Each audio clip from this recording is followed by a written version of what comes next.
Di sebuah desa kecil di Kadipaten Demak, berdiri sebuah pohon beringin besar yang rindang.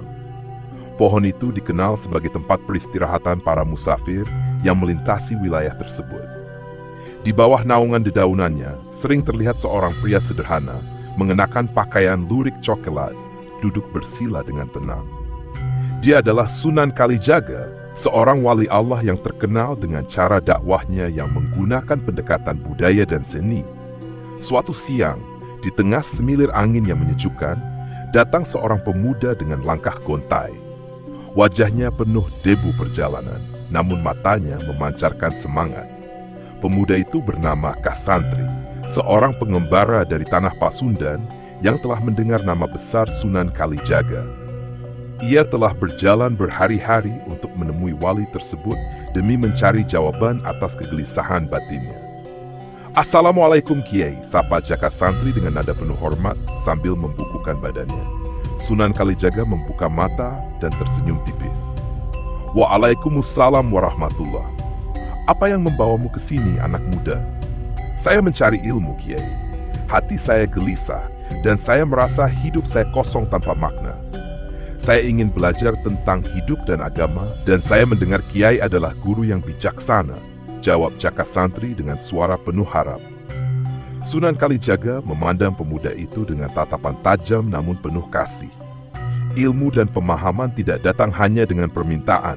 Nah, ia harus dicari dengan usaha dan ketekunan. "Apakah kau siap menghadapi ujian sebelum mendapatkan apa yang kau cari?" Tanpa ragu, Jaka menjawab, "Saya siap, Kiai. Saya akan melakukan apapun yang Kiai perintahkan." Sunan Kalijaga tersenyum dan menunjuk sebuah pohon kecil yang tumbuh tak jauh dari sana. "Lihat pohon itu. Aku ingin kau menjaganya. Pastikan ia tetap hidup, terlindungi dari apapun, sampai aku mintamu berhenti. Tidak ada yang lain, hanya itu tugasmu." Jaka Santri terdiam sejenak. Ia mengira akan diajarkan doa-doa atau kitab-kitab agama, namun justru diberi tugas yang tampak sederhana. Namun ia menyadari bahwa ini adalah bagian dari perjalanan yang harus ia jalani. Dengan penuh keyakinan, ia mengangguk. "Baik, Kiai, saya akan melakukannya." Hari-hari berlalu, dan Jaka Santri dengan setia menjaga pohon kecil itu. Ia melindunginya dari hujan lebat, memberi air saat musim panas, bahkan melindunginya dari hewan yang mencoba merusaknya. Masyarakat sekitar mulai memperhatikan pemuda ini dan menganggapnya aneh, namun Jaka tak memedulikan komentar mereka. Setahun penuh berlalu, dan pohon kecil itu tumbuh semakin besar. Suatu hari, Sunan Kalijaga datang menghampiri Jaka Santri. "Bagaimana keadaan pohon ini, Nak?" "Alhamdulillah, Kiai. Pohon ini tumbuh dengan baik. Saya telah menjaganya seperti yang Kiai perintahkan," jawab Jaka dengan senyum puas. Sunan Kalijaga mengangguk penuh penghargaan. "Kau telah menunjukkan kesabaran dan ketekunan, dua sifat yang sangat penting dalam perjalanan seorang pencari ilmu. Ketahuilah, ujian ini bukan sekadar menjaga pohon, melainkan menjaga dirimu sendiri, agar tetap berpegang teguh pada tugas meski banyak godaan dan cibiran." Jaka Santri tersentuh oleh kata-kata itu. Ia merasa ujian ini telah mengajarinya sesuatu yang lebih besar daripada sekadar tugas. Dengan hati yang lebih siap, ia melanjutkan perjalanannya bersama Sunan Kalijaga, memulai babak baru dalam hidupnya sebagai murid sang wali. Setelah Jaka Santri lulus dari ujian menjaga pohon, Sunan Kalijaga mulai mengajarkan kepadanya pelajaran-pelajaran hidup yang penuh makna. Namun, itu baru permulaan. Sang wali memutuskan untuk memberikan ujian kedua, yang akan menguji lebih dalam kesetiaan Jaka terhadap prinsip dan tanggung jawab. Suatu pagi, Sunan Kalijaga memanggil Jaka Santri. Di bawah pohon beringin yang sama, mereka duduk bersila. Angin pagi yang sejuk menyelimuti perbincangan itu. "Nak, setiap murid harus melalui ujian yang membuktikan kesetiaannya pada tugas dan amanah. Kali ini, aku akan memberikanmu tanggung jawab yang lebih besar," ujar Sunan Kalijaga dengan suara lembut namun penuh wibawa. "Apa yang harus saya lakukan, Kiai?" tanya Jaka Santri. Matanya bersinar dengan tekad. Sunan Kalijaga menyerahkan sebuah kendi yang penuh berisi air. "Bawalah kendi ini ke desa di seberang sungai. Namun ingat, air dalam kendi ini tidak boleh tumpah sedikit pun. Jalannya panjang dan sulit dan kau akan menghadapi banyak gangguan. Apakah kau bersedia? Jaka santri mengangguk tanpa ragu. Saya siap, Kiai. Dengan hati-hati ia mengangkat kendi itu dan memulai perjalanannya. Awalnya, perjalanan tampak mudah. Ia berjalan dengan langkah tenang, memastikan air dalam kendi tetap utuh. Namun, tak lama kemudian, ia mulai menghadapi berbagai cobaan. Di tengah perjalanan, seorang pedagang menawarkan makanan lezat, mencoba menarik perhatian Jaka. Anak muda, kau pasti lelah. Mari berhenti sejenak dan nikmati makanan ini, bujuk pedagang itu. Namun, Jaka hanya tersenyum dan berkata, terima kasih, tetapi saya harus melanjutkan perjalanan. Tak jauh dari sana, sekelompok anak-anak bermain di jalan.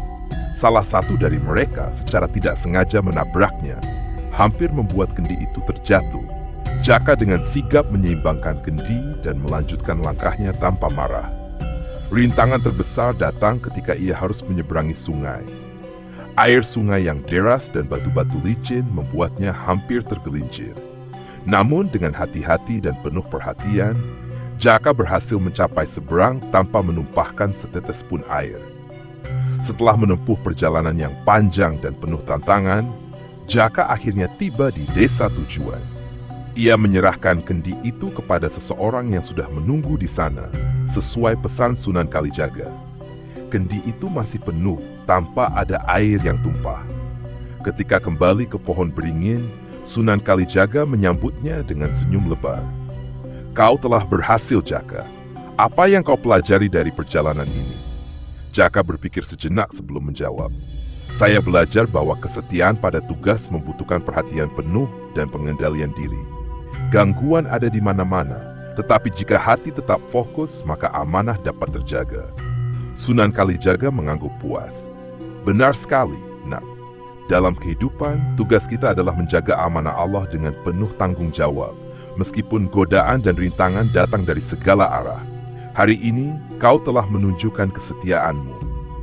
Dari hari itu, hubungan antara Jaka Santri dan Sunan Kalijaga semakin erat. Sang murid kini menyadari bahwa ujian hidup bukan hanya tentang hasil, tetapi juga tentang proses menjaga amanah dan keyakinan di tengah segala cobaan. Hari-hari berlalu dan Jaka Santri semakin menunjukkan ketekunan dan kerendahan hati dalam menimba ilmu dari Sunan Kalijaga. Suatu pagi, di bawah naungan pohon beringin yang menjadi tempat biasa mereka berdiskusi, Sunan Kalijaga membawa sesuatu yang tidak biasa, sebuah seruling bambu sederhana. Nak Jaka, ujar Sunan Kalijaga sambil menyerahkan seruling itu. Hari ini kau akan belajar dakwah, tetapi bukan dengan lisan atau kitab. Gunakan seruling ini untuk menyampaikan pesan-pesanmu. Jaka Santri memandangi seruling itu dengan bingung. Kiai, bagaimana mungkin sebuah seruling bisa digunakan untuk berdakwah? Bukankah lebih baik menyampaikan ajaran melalui kata-kata atau kitab suci? Sunan Kalijaga tersenyum penuh makna. Manusia itu seperti bunga di taman. Masing-masing membutuhkan cara yang berbeda untuk mekar. Tidak semua orang akan mendengarkan kata-kata, tetapi musik bisa menyentuh hati yang tak terjangkau oleh suara manusia. Cobalah, dan kau akan mengerti. Jaka Santri menerima seruling itu dengan penuh rasa ingin tahu. Mulai hari itu, ia melatih dirinya memainkan alat musik tersebut. Awalnya ia hanya mampu menghasilkan nada-nada sederhana, namun dengan bimbingan Sunan Kalijaga, ia mulai memahami bagaimana melodi dapat membawa kedamaian dan menyampaikan makna yang mendalam. Suatu hari, Sunan Kalijaga mengajak Jaka Santri ke sebuah pasar yang ramai di desa sekitar. Di sana para pedagang berteriak menawarkan dagangannya. Anak-anak bermain riang dan orang-orang sibuk berlalu lalang. Sunan Kalijaga meminta Jaka memainkan serulingnya di sudut pasar itu. Meski awalnya ragu, Jaka mulai meniup serulingnya. Nada-nada lembut mengalun, perlahan menyusup ke tengah keramaian. Suara seruling itu seakan membawa angin sejuk di tengah hiruk-pikuk pasar. Orang-orang mulai berhenti dan mendekat, terpesona oleh melodi yang menyentuh hati mereka. Ketika suasana mulai hening, Sunan Kalijaga berdiri dan berbicara dengan suara lembut. Saudara-saudaraku, hidup ini seperti alunan musik. Jika tidak ada harmoni, maka hanya akan ada kegaduhan. Begitu pula hati manusia harus selaras dengan ajaran Allah agar hidup menjadi damai. Orang-orang mendengarkan dengan penuh perhatian, terinspirasi oleh pesan yang disampaikan melalui musik dan kata-kata. Setelah itu, Sunan Kalijaga melanjutkan perjalanan bersama Jaka, meninggalkan kesan mendalam di hati penduduk pasar. Ketika mereka kembali ke Beringin, Jaka tidak dapat menyembunyikan rasa takjubnya. "Kiai, saya tidak pernah menyangka bahwa musik dapat membuka hati orang-orang dengan begitu mudah. Mengapa Kiai memilih cara ini?" Sunan Kalijaga tersenyum lembut. "Nak Jaka, dakwah itu bukan hanya tentang mengajarkan apa yang benar, tetapi juga tentang menyentuh hati. Jika kau ingin mengubah seseorang, sentuhlah hatinya terlebih dahulu. Musik adalah salah satu cara yang Allah berikan kepada manusia untuk membawa kebaikan." Dari hari itu, Jaka Santri semakin menguasai seni berdakwah melalui musik. Ia mulai menciptakan lagu-lagu sederhana dengan pesan moral yang ia sampaikan saat berkeliling desa. Kehadirannya membawa kedamaian dan namanya mulai dikenal sebagai murid Sunan Kalijaga yang berbakat. Namun, Jaka tahu bahwa ini baru permulaan dari perjalanannya. Ia semakin menyadari bahwa dakwah bukan hanya tentang menyampaikan ajaran, tetapi juga tentang menyentuh hati manusia dengan cara yang paling sederhana dan tulus. Setelah menyerap banyak ilmu dan kebijaksanaan dari Sunan Kalijaga, Jaka Santri semakin dikenal sebagai murid yang berbakat dan rendah hati. Suatu pagi, Sunan Kalijaga memanggilnya untuk berbincang. Di bawah naungan pohon beringin, sang wali memberikan amanah baru kepada murid kesayangannya itu. "Nak Jaka," ucap Sunan Kalijaga sambil menatap lembut, "sekarang waktunya kau melangkah lebih jauh. Pergilah ke tanah kelahiranmu Pasundan. Di sana masih banyak orang yang membutuhkan pencerahan. Gunakan apa yang telah kau pelajari untuk menyampaikan kebenaran dengan cara yang mereka pahami." Jaka Santri terkejut. "Kiai, apakah saya sudah siap? Saya masih merasa belum cukup bijaksana untuk melaksanakan tugas ini." Sunan Kalijaga tersenyum dan meletakkan tangan di bahu Jaka. "Kau sudah memiliki hati yang tulus dan ilmu yang cukup. Ingatlah, dakwah bukan tentang seberapa banyak kau tahu, tetapi seberapa besar hatimu dalam membantu orang lain." Dengan hati yang penuh keyakinan dan doa restu dari gurunya, Jaka Santri memulai perjalanan panjang menuju tanah Pasundan. Selama perjalanan, Jaka menghadapi berbagai tantangan. Ia melewati hutan lebat, melewati sungai-sungai besar, dan bertemu dengan berbagai orang. Di setiap desa yang ia singgahi, Jaka menggunakan serulingnya untuk menarik perhatian penduduk. Nada-nada lembut itu selalu diiringi pesan-pesan kebijaksanaan yang disampaikan dengan sederhana, sehingga mudah diterima oleh masyarakat. Namun, tantangan terbesarnya datang ketika ia melewati sebuah hutan yang terkenal angker. Di sana, ia dihadang oleh sekelompok perampok yang dipimpin oleh seorang pria bertubuh besar dan berwajah garang. Mereka mengancam akan mengambil semua barang yang dibawa Jaka. "Serahkan semua yang kau punya, atau kau tidak akan keluar dari hutan ini hidup-hidup," gertak pemimpin perampok itu. Namun alih-alih panik, Jaka Santri dengan tenang mengeluarkan serulingnya. Ia meniup seruling itu, menghasilkan melodi yang menenangkan. Para perampok yang awalnya garang mulai terdiam. Wajah mereka perlahan melunak. Nada-nada itu seolah membawa kedamaian yang belum pernah mereka rasakan. Setelah selesai bermain, Jaka berkata dengan suara lembut, "Saudaraku, hidup ini terlalu singkat untuk dihabiskan dalam kebencian dan permusuhan. Allah menciptakan kita bukan untuk saling merugikan, tetapi untuk saling membantu. Tidakkah kalian ingin hidup dengan hati yang tenang dan damai?" Pemimpin perampok itu terdiam. Matanya berkaca-kaca. Ia jatuh berlutut di hadapan Jaka. "Maafkan kami, Tuan. Kami hanya tahu jalan hidup ini untuk bertahan. Ajarkan kami bagaimana hidup dengan benar." Jaka Santri tersenyum dan mengangkat pria itu berdiri. Setiap orang bisa berubah jika hatinya mau menerima kebenaran. Mulailah dengan bekerja keras dan tinggalkan perbuatan buruk. Allah selalu membuka pintu ampunan bagi siapa saja yang bertobat. Sejak saat itu, para perampok itu meninggalkan kehidupan lamanya. Mereka bahkan membantu Jaka melanjutkan perjalanannya ke Pasundan. Setibanya di Pasundan, Jaka mendapati tantangan baru. Masyarakat di sana masih banyak yang terikat pada kepercayaan lama, namun mereka menghormati tradisi dan seni. Jaka menggunakan kebijaksanaan yang ia pelajari dari Sunan Kalijaga, mendekati masyarakat melalui budaya. Ia mulai memperkenalkan nilai-nilai Islam melalui pertunjukan seni dan cerita rakyat. Melalui dakwahnya yang lembut, perlahan-lahan masyarakat Pasundan mulai menerima ajaran baru.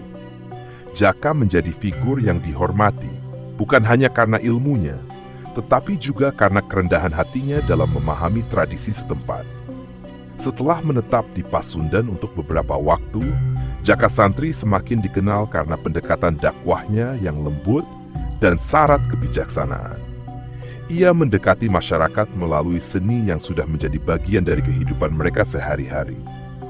Salah satu seni yang paling dekat dengan hati masyarakat Pasundan adalah wayang kulit.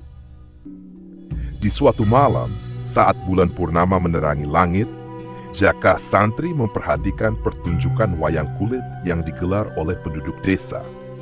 Dalang menceritakan kisah Mahabharata, penuh dengan pelajaran tentang kepahlawanan, pengorbanan, dan nilai-nilai moral. Melihat bagaimana masyarakat begitu antusias menyaksikan wayang, Jaka mendapat ide untuk menyampaikan dakwah melalui seni ini. Keesokan harinya, Jaka Santri mulai belajar memainkan wayang dari seorang dalang tua di desa itu. Dengan tekun, ia mempelajari teknik memegang wayang, memainkan clear layar, hingga mengatur suara untuk membawakan dialog tokoh-tokohnya. Dalam waktu singkat, Jaka menguasai seni ini. Namun ia tidak hanya menampilkan cerita tradisional. Ia mulai menyisipkan nilai-nilai Islam dalam ceritanya, seperti ajaran tentang keikhlasan, persaudaraan, dan keadilan. Malam pertunjukan pertama Jaka Santri tiba. Warga desa berkumpul dengan penuh antusias, penasaran dengan cerita yang akan disampaikan. Di balik clear, Jaka memainkan tokoh wayang baru yang ia ciptakan sendiri, Kyai Anom. Seorang tokoh bijaksana yang menuntun orang-orang menuju kebenaran. Cerita dimulai dengan tokoh-tokoh yang mewakili sifat manusia, seperti tamak, iri hati, dan kebijaksanaan. Dalam pertunjukan itu, Kyai Anom mengajarkan bahwa segala tindakan harus didasarkan pada cinta kepada sesama dan ketaatan kepada Tuhan. Melalui dialog yang penuh humor, namun syarat makna, Jaka mampu menyentuh hati para penonton. Apa gunanya kekuasaan jika hati dipenuhi kebencian? Ujar Kyai Anom kepada tokoh antagonis. Kebahagiaan sejati hanya akan datang jika kita menolong sesama dan mengabdikan diri pada Sang Pencipta. Seusai pertunjukan, warga desa mendatangi Jaka Santri dengan penuh rasa kagum. "Kang Jaka," ujar seorang tetua desa, "kami tidak pernah menyangka bahwa wayang bisa menyampaikan pelajaran yang begitu dalam. Ceritamu menyentuh hati kami." Jaka tersenyum lembut. Wayang adalah cerminan kehidupan. Melalui seni ini, kita bisa belajar tentang diri kita sendiri, memahami mana yang baik dan mana yang buruk. Namun ingatlah, semua pelajaran ini berasal dari Allah yang mengajarkan kita kebaikan melalui berbagai cara. Dari hari itu, pertunjukan wayang Jaka Santri menjadi semakin populer. Ia berkeliling dari desa ke desa, membawa pesan-pesan kebaikan melalui cerita yang ia mainkan. Setiap tokoh wayangnya diciptakan untuk mewakili nilai-nilai moral dan ajaran Islam, sehingga masyarakat dapat memahami ajaran baru tanpa merasa terpaksa meninggalkan tradisi mereka. Namun, keberhasilan Jaka juga menimbulkan tantangan baru. Beberapa dalang tradisional menganggap Jaka mengubah seni wayang dengan memasukkan ajaran baru. Mereka menganggap pendekatan ini mengancam kelestarian budaya asli. Suatu malam, seorang dalang tua bernama Kisura mendatangi Jaka Santri. "Anak muda," ujar Kisura dengan nada skeptis, "aku mendengar kau mengubah kisah wayang kita dengan cerita-cerita baru. Tidakkah kau takut merusak tradisi nenek moyang kita?" Jaka menjawab dengan rendah hati, "Kisura, saya tidak bermaksud merusak tradisi. Sebaliknya, saya ingin agar wayang terus hidup dan relevan dengan zaman. Saya hanya menambahkan nilai-nilai yang dapat membawa kebaikan bagi kita semua, tanpa menghilangkan keindahan seni ini. Ki Sura terdiam, lalu berkata, "Baiklah, aku ingin melihat sendiri pertunjukanmu. Jika memang kau benar, aku akan mendukungmu." Pada malam pertunjukan berikutnya, Ki Sura duduk di barisan depan. Ia menyaksikan bagaimana Jaka memainkan wayang dengan penuh keahlian, menyampaikan pesan-pesan moral yang sejalan dengan nilai-nilai tradisional, namun memiliki makna yang lebih mendalam. Seusai pertunjukan, Ki Sura berdiri dan berkata di hadapan semua orang, "Anak muda ini bukan merusak, tetapi memperkaya seni kita. Aku mendukungnya." Dengan dukungan Ki Sura, dakwah Jaka Santri melalui wayang semakin diterima oleh masyarakat luas. Seni ini menjadi jembatan yang menghubungkan tradisi lama dengan ajaran baru, menciptakan harmoni di tengah perubahan zaman. Keberhasilan Jaka Santri dalam menyampaikan dakwah melalui seni wayang membawa perubahan besar di berbagai desa. Namun, kabar tentang pengaruhnya juga sampai ke telinga Ki Wisa, seorang pemimpin desa yang dikenal memiliki kekuasaan besar. Ki Wisesa adalah sosok yang keras dan sangat mempertahankan adat lama. Ia merasa keberadaan Jaka Santri mengancam tatanan tradisional yang selama ini ia pegang. "Siapa anak muda itu yang berani mengubah tradisi nenek moyang kita?" ujar Ki Wisesa kepada para pengikutnya. "Kita harus menghentikannya sebelum ia memengaruhi lebih banyak orang." Pada suatu hari, Ki Wisesa mengundang Jaka Santri ke balai desa. Dengan penuh rasa hormat, Jaka memenuhi undangan itu, meski ia merasakan aura ketegangan di sana. Di hadapan banyak orang, termasuk para tokoh masyarakat, Ki Wisesa menantangnya. "Jaka Santri," ucap Ki Wisesa dengan nada dingin, "aku mendengar kau telah mengubah banyak hal di desa ini. Kau membawa ajaran baru dan memasukkannya ke dalam seni tradisional kami. Jelaskan apa maksudmu?" Jaka menjawab dengan tenang, "Ki Wisesa, maksud saya bukan untuk mengubah atau merusak tradisi, melainkan untuk menyelaraskan tradisi dengan nilai-nilai kebaikan. Bukankah tujuan seni adalah untuk menyentuh hati dan mengajarkan kebajikan?" Ki Wisesa tertawa kecil, lalu berkata, "Kau pandai berbicara, anak muda. Namun, jika kau ingin membuktikan kebenaran niatmu, kau harus menghadapi ujianku. Jika kau gagal, aku akan melarangmu berdakwah di desa ini." Jaka Santri mengangguk. "Saya siap, Ki Wisa. Apakah ujian yang harus saya jalani?"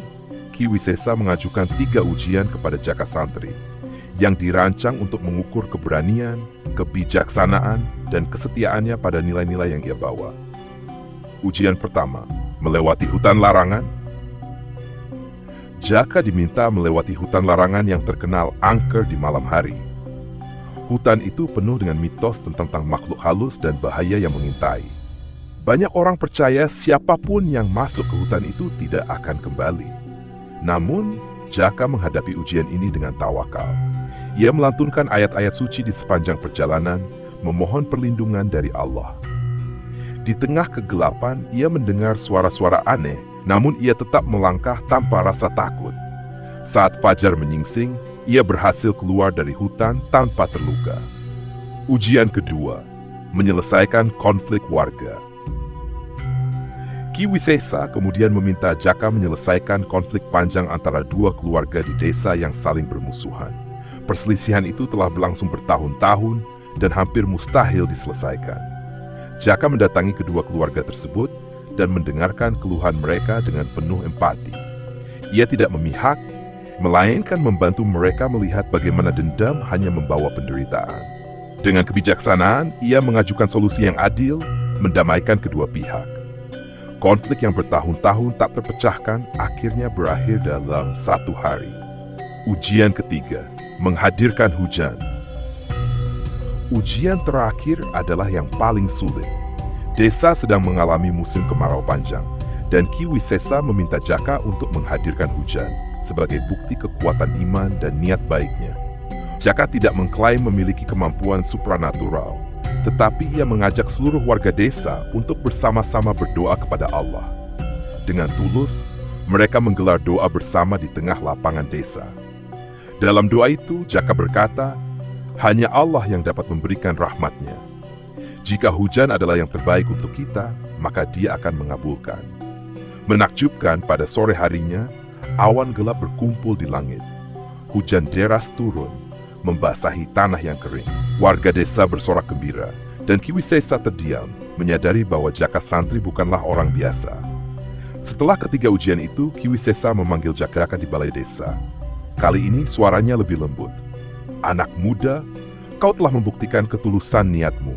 Aku salah menilaimu. Mulai hari ini, desa ini mendukung semua usahamu. Lanjutkan dakwahmu, dan bimbinglah kami menuju jalan yang benar." Jaka tersenyum dan berkata, "Ki Wisesa, saya tidak membawa apapun kecuali pesan kebaikan dari Allah. Semua yang terjadi adalah atas kehendaknya." Dari hari itu, desa Ki Wisesa menjadi pusat kegiatan dakwah yang harmonis. Penduduk semakin terhubung dengan nilai-nilai Islam, tanpa harus meninggalkan tradisi mereka yang berakar kuat.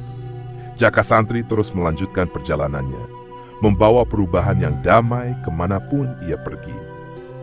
Setelah berhasil memenangkan hati Ki Wisesa dan masyarakat desa, Jaka Santri melanjutkan perjalanan dakwahnya ke desa-desa lain.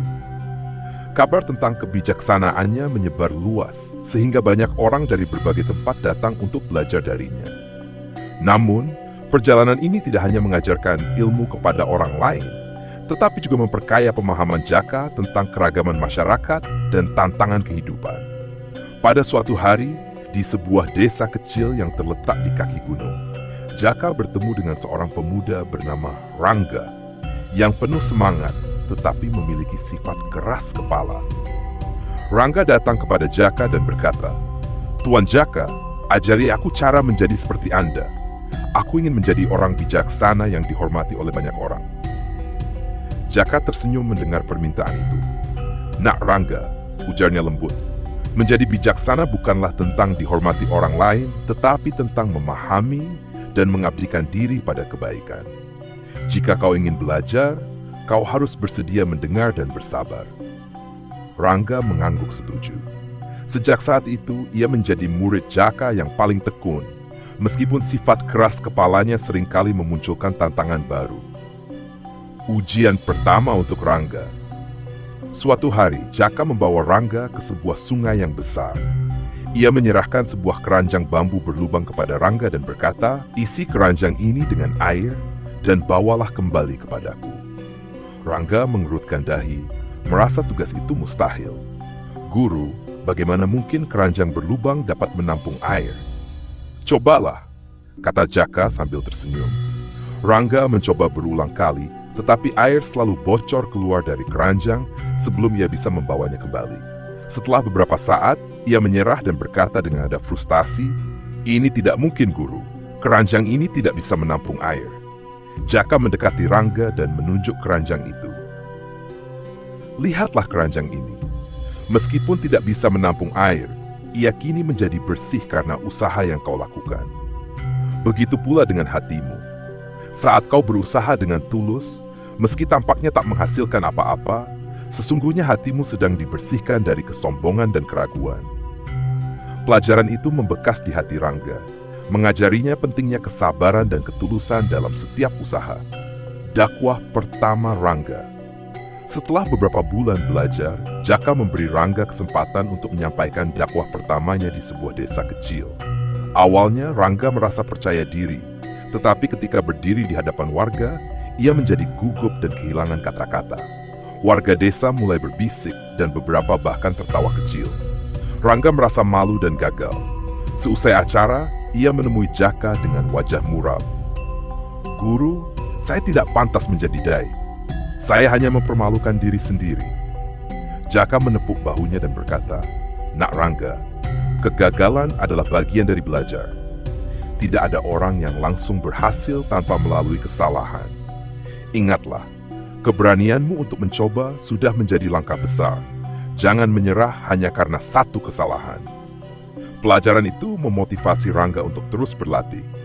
Ia mulai memperbaiki cara bicaranya, mempelajari lebih dalam ajaran agama, dan memperhatikan pendekatan Jaka dalam menyampaikan pesan. Yang berubah. Lama-kelamaan, Rangga berubah menjadi seorang pemuda yang lebih sabar dan bijaksana. ia mulai dikenal oleh masyarakat sebagai sosok yang penuh semangat, tetapi juga rendah hati. Dengan bimbingan Jaka, ia belajar bahwa dakwah bukan hanya tentang kata-kata, tetapi juga tentang keteladanan. Suatu hari Jaka berkata kepadanya, "Nak Rangga, kau telah berkembang menjadi seseorang yang dapat dipercaya. Aku ingin kau tetap di desa ini dan melanjutkan dakwah di sini. Jadilah guru bagi masyarakat, karena tugas seorang dai adalah terus menanam benih kebaikan dimanapun ia berada." Rangga terkejut, tetapi ia menerima amanah itu dengan penuh keyakinan. Ia tahu perjalanan Jaka Santri masih panjang dan ia sendiri telah menemukan tempatnya untuk membawa perubahan. Saat Jaka meninggalkan desa itu, ia menatap Rangga dari kejauhan dan tersenyum.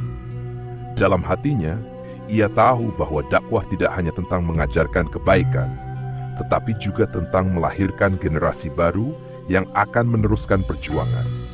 Perjalanan dakwah Jaka Santri telah membawa perubahan yang mendalam di banyak desa.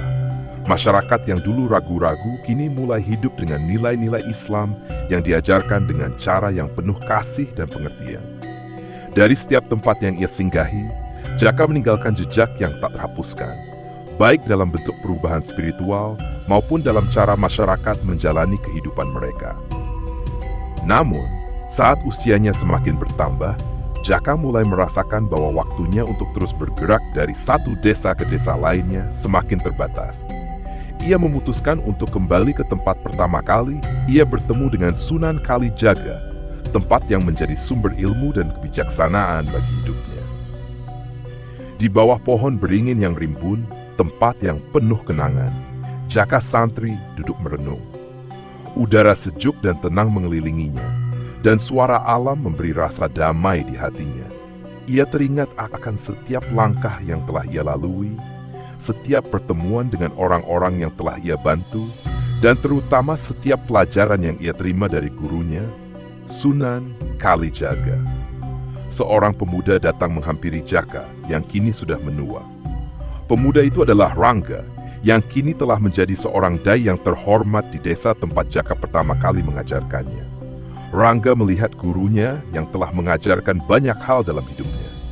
"Guru," kata Rangga dengan penuh rasa hormat, "aku datang untuk mengucapkan terima kasih. Semua yang kau ajarkan kepadaku, kini aku sampaikan kepada orang lain. Tanpa bimbinganmu, aku tidak tahu bagaimana caranya hidup dengan kebaikan dan ketulusan." Jaka memandang Rangga dengan penuh rasa bangga. "Nak Rangga, aku hanya menyampaikan apa yang telah aku pelajari. Yang paling penting adalah bagaimana kamu terus menyebarkan kebaikan kepada sesama dan membimbing mereka dengan penuh kasih." Di saat itu, Rangga duduk di samping Jaka dan berkata, "Guru, apa yang akan kau lakukan selanjutnya?" Jaka tersenyum, matanya penuh kedamaian. "Aku telah melaksanakan tugasku. Kini saatnya aku bersiap untuk kembali kepada Sang Pencipta. Namun, aku tidak khawatir karena aku tahu bahwa tugas ini akan terus berlanjut melalui dirimu dan murid-murid lainnya. Warisan ilmu ini tidak akan pernah hilang." Beberapa bulan setelah pertemuan itu, Jaka Santri menghadap Tuhan dalam kedamaian yang penuh kebijaksanaan. Ia meninggalkan dunia ini dengan senyum yang penuh ketenangan, mengetahui bahwa dakwah yang ia jalani selama ini telah membuahkan hasil yang abadi. Kabar tentang wafatnya Jaka Santri menyebar cepat di seluruh desa. Warga dari berbagai penjuru datang untuk memberikan penghormatan terakhir. Mereka mengenang betapa besar pengaruhnya dalam mengubah kehidupan mereka. Bagaimana ia mengajarkan mereka hidup dengan cinta, kasih sayang, dan pengabdian kepada Tuhan. Jaka Santri telah menjadi simbol kebaikan yang tak lekang oleh waktu. Rangga sebagai murid yang telah dipercaya melanjutkan dakwah Jaka, berdiri di depan keranda jenazahnya. Dengan suara yang bergetar ia berkata, "Guru kami telah pergi, tetapi ajarannya tetap hidup dalam setiap langkah kami. Kami akan terus melanjutkan dakwah ini, mengikuti jalan yang telah ia tunjukkan." Sejak saat itu, di desa-desa yang pernah ia singgahi, Jaka Santri tetap dikenang sebagai seorang wali yang tidak hanya mengajarkan ilmu, tetapi juga mengajarkan kehidupan. Keberadaannya telah menginspirasi banyak orang untuk hidup dengan penuh kebijaksanaan, kesabaran, dan kasih sayang. Warisan ia tinggalkan bukanlah sekadar ajaran agama, tetapi juga nilai-nilai yang membuat hidup lebih bermakna. Dengan demikian, perjalanan dakwah Jaka Santri berakhir, tetapi jejaknya akan terus mengalir melalui setiap hati yang ia sentuh sepanjang zaman. Demikianlah kisah tentang Jaka Santri, murid terkasih Sunan Kalijaga, yang mengabdikan hidupnya untuk menyebarkan kebaikan, menghadapi berbagai tantangan, dan akhirnya meninggalkan warisan yang abadi.